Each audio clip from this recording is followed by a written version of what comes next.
In the autumn of 1878, when the Nebraska prairie was a brittle sea of gold and brown, a woman was traded for 10 acres of river bottom land. Her name was Alara, and she was 20 years old. Her brothers, their faces hard from the sun and a deeper, more personal drought, called it a good bargain. The soil was rich, they said. It would hold water. But what they did not know, what the world, in its haste to assign value, could never understand, was that the worth of a soul cannot be measured in soil or fenced with wire. This is the story of Alara, a woman the world called currency, and the gruff, silent man who saw she was a kingdom. The journey to the blacksmith's forge was made in silence, broken only by the creak of the wagon wheels and the dry rustle of wind through dying grass. Alara sat stiffly beside her brother John, while Samuel drove. They did not look at her. They had not truly looked at her in years. Not since their mother's passing left her the sole female presence in a house run by the blunt logic of masculine survival. She was a line in a ledger, an asset to be liquidated. She held a small, cloth-wrapped bundle in her lap. Inside was her mother's hymnal, a worn dress, and a lock of hair the color of spun corn silk. Everything she was, or had been. The forge appeared first as a smudge of smoke against the vast, unforgiving sky. Then, as they drew closer, it resolved into a squat building of fieldstone and rough-hewn timber, leaning into the wind as if braced for a blow. It was a place of work, not comfort. Soot stained the stones like a permanent shadow. The rhythmic clang of a hammer on steel rang out, a lonely heartbeat in the immense quiet of the plains. A man emerged from the yawning darkness of the forge's mouth. He was broad, built not of fat, but of dense muscle, earned through a lifetime of fire and force. His beard was thick and shot with gray, his face a landscape of creases and soot. He wiped his hands on a leather apron, his eyes missing nothing. This was Silas, the blacksmith, her new owner. John did the talking. His words were clipped, stripped of sentiment. "We've come about the land, as agreed." He gestured to Alara with a jerk of his chin. She did not flinch. She had learned long ago that to show hurt was to invite more of it. Silas's gaze fell upon her. It was not a leering look, nor was it kind. It was the look of a man assessing a tool or a horse. He took in her worn calico dress, the thinness of her wrists, the way she stared at a point just past his shoulder, refusing to meet his eye. He noted the bundle clutched in her lap. He nodded once, a slow, deliberate motion. He turned his attention back to her brothers. "The deed is with the registrar in town. Filed this morning." Relief washed over John's face, a greedy, unpleasant thing. "Good." He and Samuel began to climb back onto the wagon. There were no goodbyes, no final words, just the creak of the seat and the snap of the reins. Alara remained standing in the dust, her small bundle held tight. The wagon pulled away, shrinking into the horizon until it was just another speck in the vast, indifferent landscape. The sound of its departure was swallowed by the wind. She was alone with the blacksmith. The hammering from the forge had ceased. The silence that fell was heavier than any sound. He stood there watching her, his expression unreadable. The world had made its transaction. She was now a permanent resident of this desolate place, a fixture like the anvil or the quenching trough. Temporary had become permanent. He spoke, his voice a low rumble, like stones shifting underground. "The house is there." He pointed to a small lean-to attached to the side of the forge. "There is a room for you." He did not offer to take her bundle. He did not touch her. He simply turned and walked back into the shadows of his workshop, leaving her to follow. The clang of the hammer began again, each strike a punctuation mark at the end of the life she had known. She took a breath, the air tasting of coal smoke and dust, and walked toward the door. This was her new reality. A shelter, not yet a home. A place of work, not of belonging. She had been traded. Now, she had to survive the terms of the bargain. The room was small, but it was clean. A narrow cot was pushed against one wall, a thin blanket folded neatly upon it. A single small window looked out not onto the endless prairie, but onto the stone wall of the forge. There was a crate for a table and a three-legged stool. It was a cell of a sort, but it was also the first space in her life that was entirely her own. In her brother's house, she had slept in a curtained-off corner of the main room, a ghost in her own home. Here, there was a door, a solid wooden door. Silas did not enter. He stood in the doorway, a large silhouette against the light from the forge. There is water in the bucket. The privy is out back. His words were practical, devoid of emotion. I eat at sundown. He paused, as if searching for another necessary instruction. Finding none, he turned to leave. Wait, she said, her voice small, rusty from disuse. He stopped, turning his head slightly. What am I to do? He considered this for a long moment. His gaze drifted to her hands, pale and slender, currently clutching the cloth bundle as if it were a shield. There is work, he said finally. And with that, he was gone, the clang of his hammer resuming its relentless rhythm. There is work. The words echoed in the small room. It was not the command she had expected, nor the threat she had feared. It was a simple statement of fact. In this place, one worked. It was the currency of existence. She placed her bundle on the cot and untied the knot. She took out the hymnal, its cover soft and worn, and placed it on the crate. It looked small and out of place in the stark room, a relic of a softer world. For the first few days, a silent routine established itself. Elara rose before the sun, fetched water, and set a pot of coffee to boil on the small stove in the main room of the lean-to, which served as a kitchen and Silas's living space. She swept the floors, her broom whispering against the rough planks. She learned the geography of the forge, the quench barrel, the coal bin, the neat rows of tongs and hammers hanging on the wall. The place was orderly, every tool in its place, a testament to the methodical nature of its owner. Silas would emerge from his own small room as the sun rose, nod at her, and take a mug of coffee. He would drink it standing, his eyes already on the day's work. He spoke little and never about personal matters. His communication was a series of gestures and grunts related to the forge. A nod toward the bellows meant he needed her to work them. A pointed finger at a pile of iron rods meant he needed them moved. Her hands, accustomed to darning and kneading dough, quickly grew rough. Blisters rose, broke, and hardened into calluses.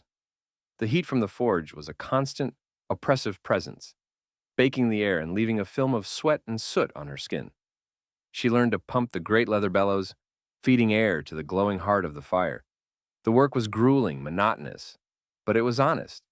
At the end of the day, her muscles ached with a clean, satisfying pain. It was the pain of effort, not of despair. She cooked for him. Simple meals of beans and bacon, cornbread baked in a skillet. He ate everything she put before him, his focus on the food absolute. He never offered a word of praise, but he never left a scrap of food on his plate. This, she learned, was his version of a compliment. After he ate, he would clean his own plate and mug in the wash basin. A small, solitary ritual she did not dare interrupt. In the evenings, he would sit at the rough-hewn table, mending harnesses or sharpening tools by the light of a single kerosene lamp. The silence between them was vast, but it was no longer the tense, fearful silence of her arrival. It was becoming a shared space, a quiet acknowledged by two people accustomed to solitude. She would take out her hymnal, but she found she could not bring herself to read the words of grace and salvation. They felt like a lie in this hard, practical world. One afternoon, while stacking firewood, she found a small patch of earth behind the lean-to that caught the morning sun.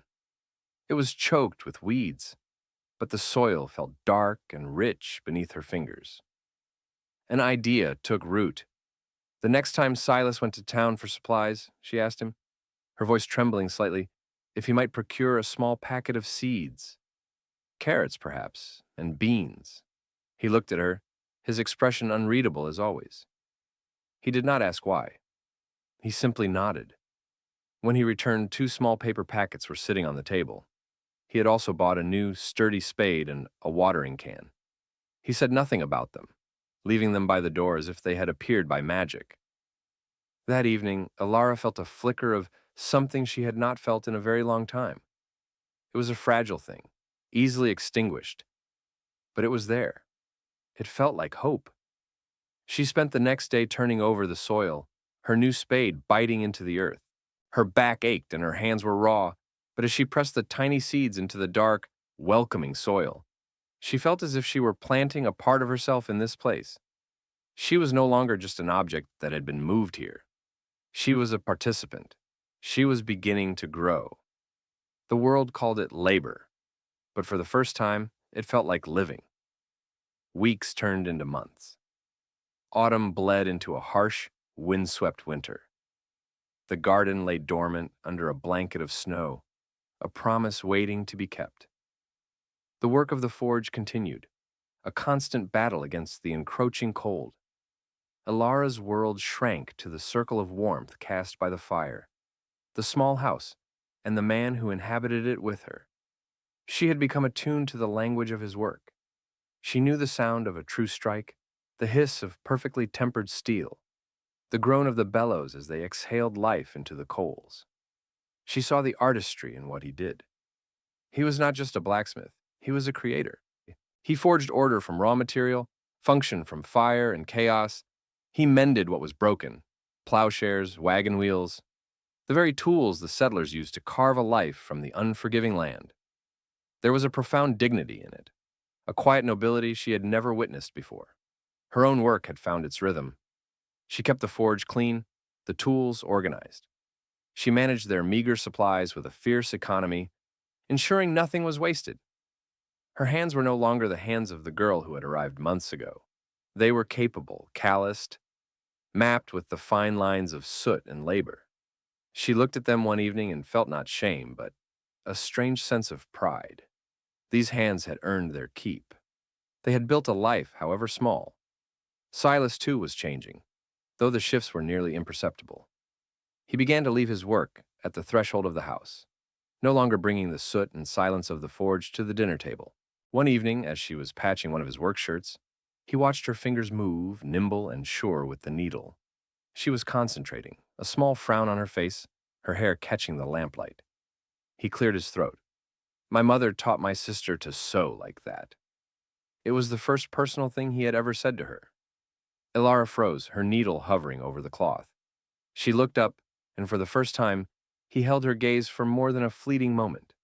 She saw not the gruff blacksmith, but a man haunted by memory. I have no sister, she said softly. He nodded, his eyes dropping back to the harness in his lap. I did. Her name was Anna. The past tense hung in the air between them. Anna. It was the name she had heard him murmur in a fever dream once, during a brief illness. She did not press him for more. The offering of a name was enough. It was a key, turning a lock she hadn't known existed. The silence that resettled was different. It was now populated by a ghost, a shared acknowledgement of loss. A few nights later, she was struggling to read her hymnal by the flickering lamplight, the print small and faded. She saw him watching her.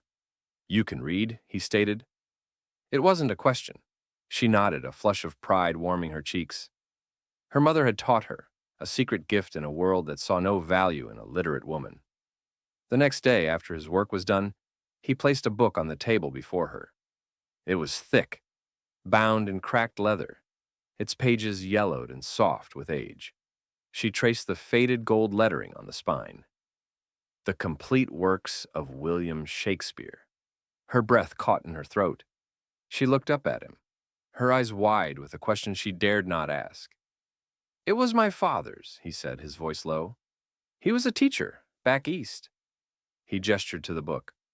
The words are just sitting there, a waste. It was the most beautiful thing anyone had ever given her. It was not a gift of necessity, like a spade or a warm blanket.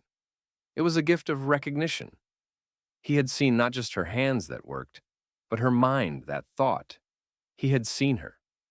That night she did not read her hymnal. She opened the heavy book, and her voice, hesitant at first, then growing stronger, filled the small room with the story of a king dividing his kingdom. Silas sat across from her, his large, scarred hands still for once, his head bowed as if in prayer. He did not look at her, but she knew he was listening to every word. The world outside howled with wind and snow.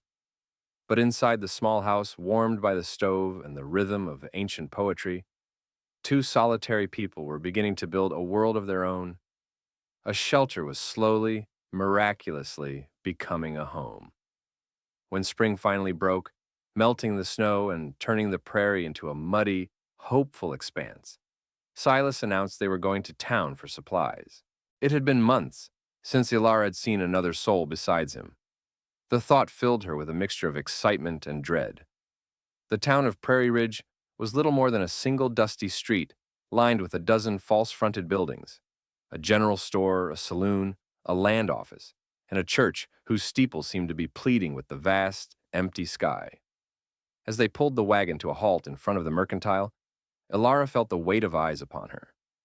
Women paused in their conversations, their gazes sharp and assessing. Men, tipping their hats to Silas, let their eyes linger on her, a flicker of speculation in their expressions. She pulled her shawl tighter, her face burning with the shame she thought she had left behind. Here, she was not Ilara. She was the blacksmith's bought girl, a piece of property on display. She kept her eyes down, focusing on the worn boardwalk planks as she followed Silas into the store. The proprietor, a thin man named Mr. Abernathy, greeted Silas with a nod. His gaze slid to Ilara, and a smirk touched his lips. Silas, see you've brought your help. The word was laden with insinuation. Ilara felt herself shrink, but Silas did not react. He stood a little taller, his presence seeming to fill the cramped store. He handed his list to the man, his voice calm and steady. We'll need these things, Abernathy, and 50 pounds of flour for Miss Ilara. Miss Ilara. The title, so simple and formal, was a shield. It was a public declaration. In this store, before these prying eyes, Silas named her not as his property, not as his help, but as a woman deserving of respect. Mr. Abernathy's smirk faltered. He looked from Silas's stony face to Ilara's surprised one, and quickly busied himself with the list. As they loaded the supplies into the wagon, the whispers followed them. Ilara could feel them, like insects crawling on her skin. She fumbled with a sack of beans, her hands trembling. A large, calloused hand gently covered hers, steadying it. Pay them no mind, Silas said. His voice a low rumble meant only for her. He did not look at the gossiping women. He looked only at her. Their words are wind. They don't build anything. And in that moment, she understood. He was not just protecting her. He was standing with her. The shame that had clung to her like dust began to fall away. Her worth was not determined by the whispers of strangers. It was being forged, day by day, in the quiet respect of this silent man. On the ride back to the forge, she sat straighter. The prairie no longer seemed empty and threatening. It seemed full of possibility. The sun was warm on her face, and the small patch of green that was her garden was visible from a mile away. That summer was a season of quiet growth for the garden and for the two people who tended it. The days were long and filled with the familiar rhythm of work. The evenings were filled with Shakespeare. They worked their way through tragedies and comedies, Ilara's voice giving life to kings and queens, lovers and fools, while Silas listened, his hands mending the physical world as her words mended something deeper within them both. He began to talk more, not in long speeches, but in small offerings. He told her about the anvil, how it had belonged to his father and his father's father before him. He showed her the maker's mark, a small stylized bird in flight. A sparrow, he said, to remind us that even the smallest thing can fly. He explained the different colors of heated metal, how to read the steel by its glow, from the dull red of nascent heat to the blinding white yellow of its forging point. He was teaching her his language, the language of his craft. In turn, she shared pieces of herself. She told him about her mother, about her love for music and the hymnal she had carried. She read him her favorite passages, not as prayers, but as poems. He listened with the same quiet intensity he gave to the ring of his hammer on steel. He started leaving small things for her on the kitchen table. A perfectly shaped river stone, a bird's feather of an impossible blue. One day it was a small, delicate flower he had forged from a scrap of iron.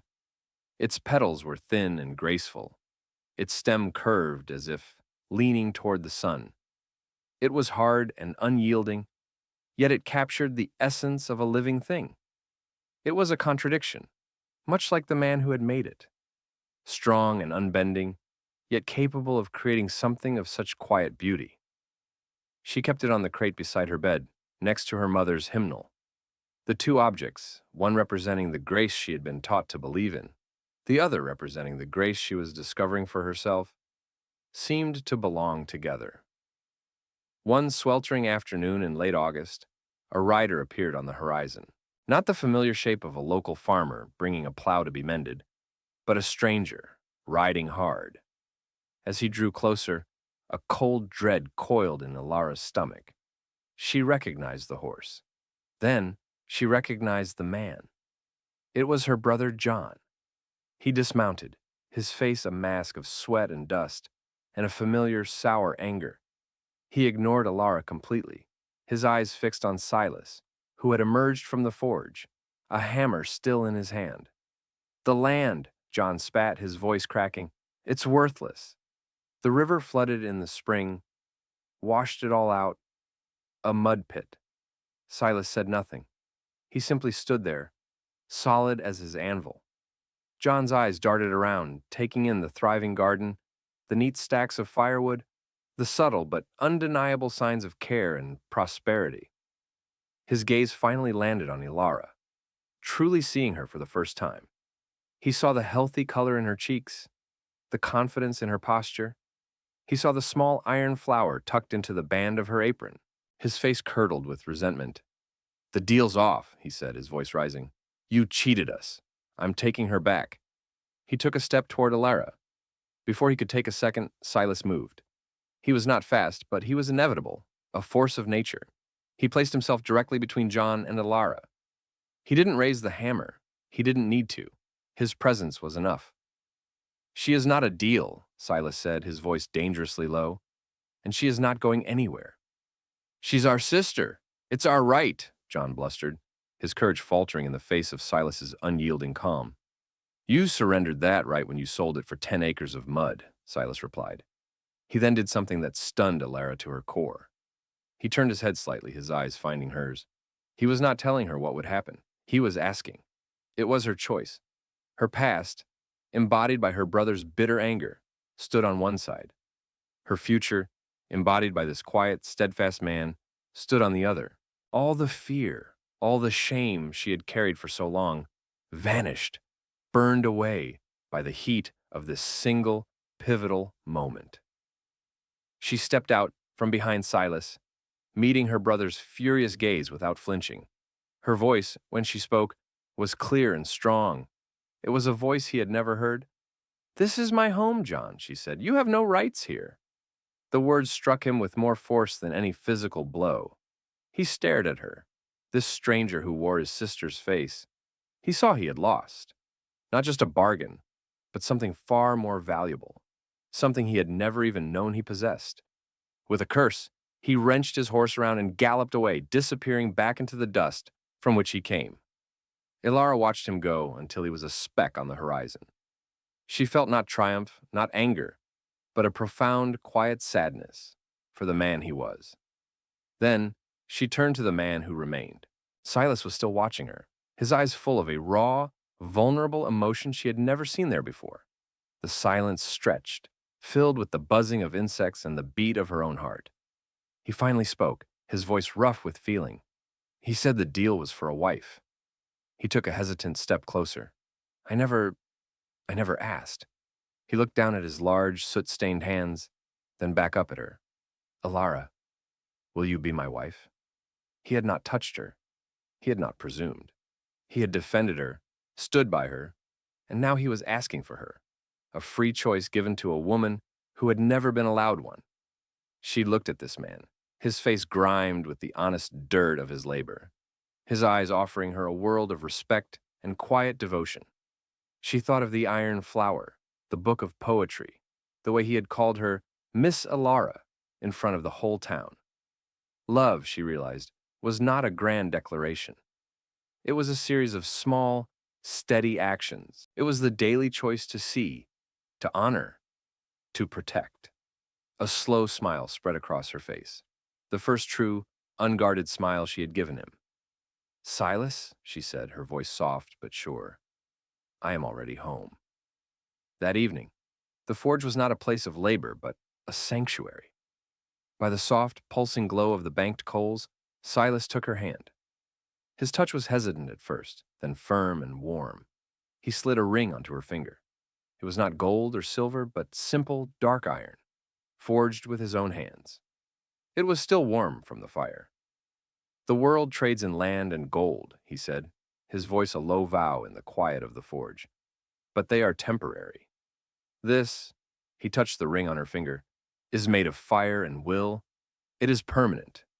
He looked into her eyes, and she saw her own reflection in them, clear and whole. "With this, I choose you, Alara. Not bought, not traded, chosen." She curled her fingers around his, the iron ring a solid, reassuring weight. It was a promise. It was not of ease or of riches, but of something far more valuable, a shared life, built by hand, forged in mutual respect. She had arrived as a bargain, a piece of someone else's transaction, but she would stay as a wife, a partner, a woman who had finally, against all odds, found her worth not in what she was traded for, but in who she had chosen to become. The hammer and the anvil were silent. The real work was just beginning. 10 years passed. The forge no longer stood alone on the prairie. It was the heart of a small, thriving homestead. The lean-to had grown room by room into a proper house with blue-painted shutters and a porch swing where Alara sat on summer evenings. The garden had expanded, a riot of color and life that fed them through the seasons. A sturdy barn stood beside the forge, and the sound of livestock mingled with the familiar clang of the hammer. Inside the house, the walls were lined with shelves Silas had built, and they were filled with books. The worn copy of Shakespeare now sat beside a dozen others, their spines cracked with use. The small iron flower he had made for her rested on the mantelpiece, a silent testament to their beginning. The quiet of their early years had been replaced by a new kind of sound, the laughter of children. A boy of 8 with his father's steady eyes and his mother's thoughtful nature, and a girl of 5 with a wild spirit and a laugh that echoed the prairie wind. One autumn afternoon, the light slanting low and golden through the windows, Alara sat at the large kitchen table, the children on either side of her. The boy, Samuel, was tracing the letters in a book with a careful finger. The girl, Anna, was drawing a picture of a sparrow on a slate. Alara was reading to them, her voice calm and melodic, from a book of poems. The door opened and Silas came in. He was older now, the gray in his beard more pronounced, the lines on his face deeper, but his shoulders were just as broad, his hands just as capable. He moved more slowly but with the same deliberate grace. He paused in the doorway, a habit he had never lost, and simply watched his family.